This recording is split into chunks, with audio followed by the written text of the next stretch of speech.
आप सभी भक्तों का भक्ति प्रवाह चैनल में स्वागत है।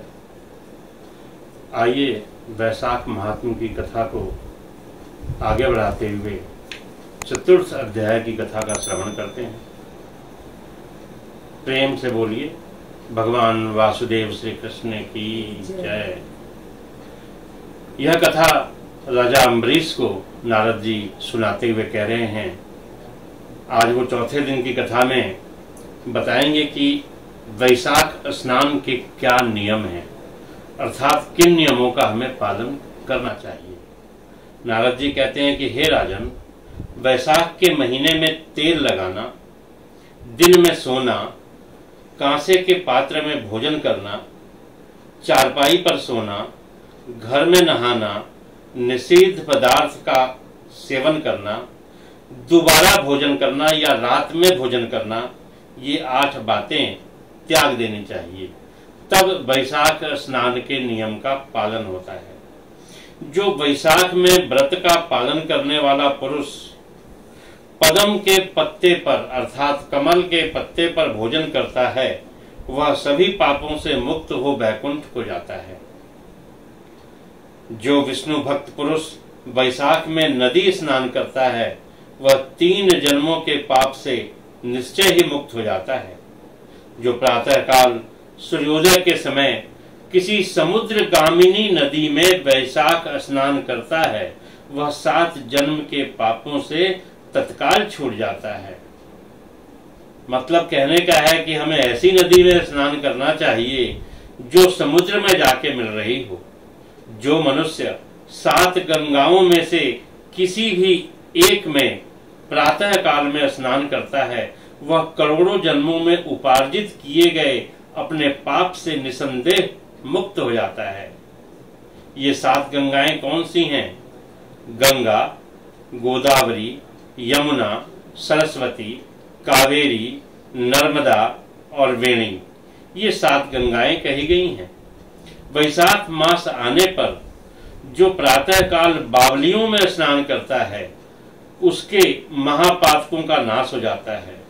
जो व्यक्ति कंद, मूल, फल, शाक, नमक, गुड़, बेर, पत्र, जल जो भी वैशाख में दिया जाए, इनका दान करता है, वह सब अक्षय होता है।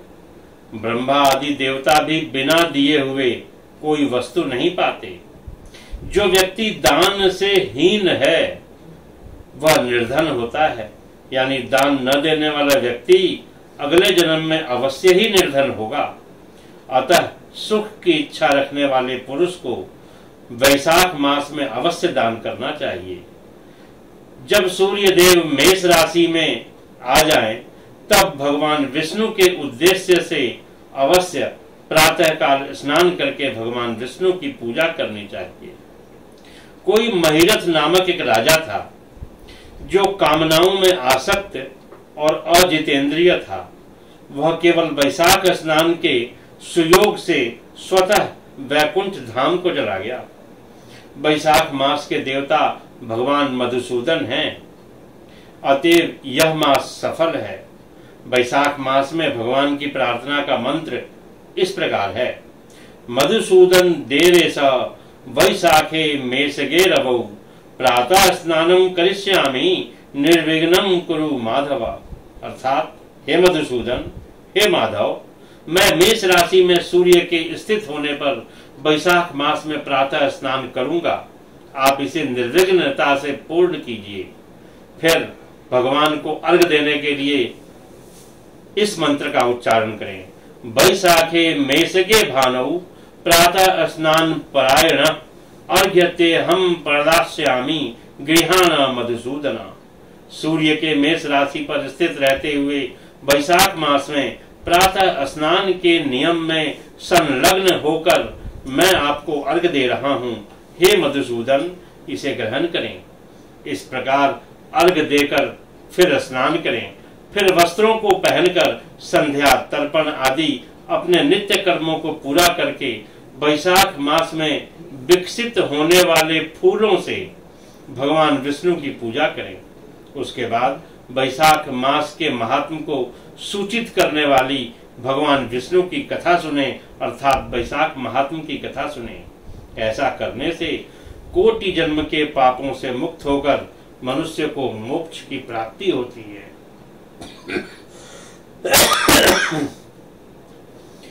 यह शरीर अपने अधीन है, जल भी अपने अधीन ही है, साथ ही अपनी जिह्वा भी अपने वश में है। अतः इस स्वाधीन शरीर से स्वाधीन जल में स्नान करके स्वाधीन जिह्वा से हरि इन 2 अक्षरों का उच्चारण करें। जो वैशाख मास में तुलसी दल से भगवान विष्णु की पूजा करता है वह विष्णु की सायुज्य मुक्ति को पाता है।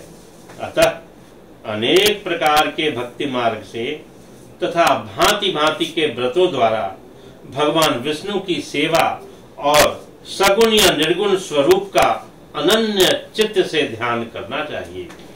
हे भक्तों, इस प्रकार ये चतुर्थ अध्याय की कथा यहाँ समाप्त होती है।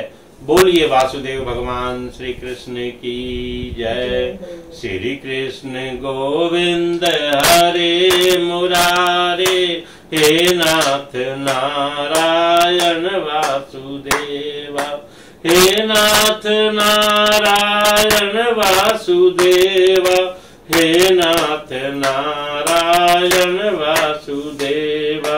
श्री कृष्ण गोविंद हरे मुरारे, हे नाथ नारायण वासुदेव।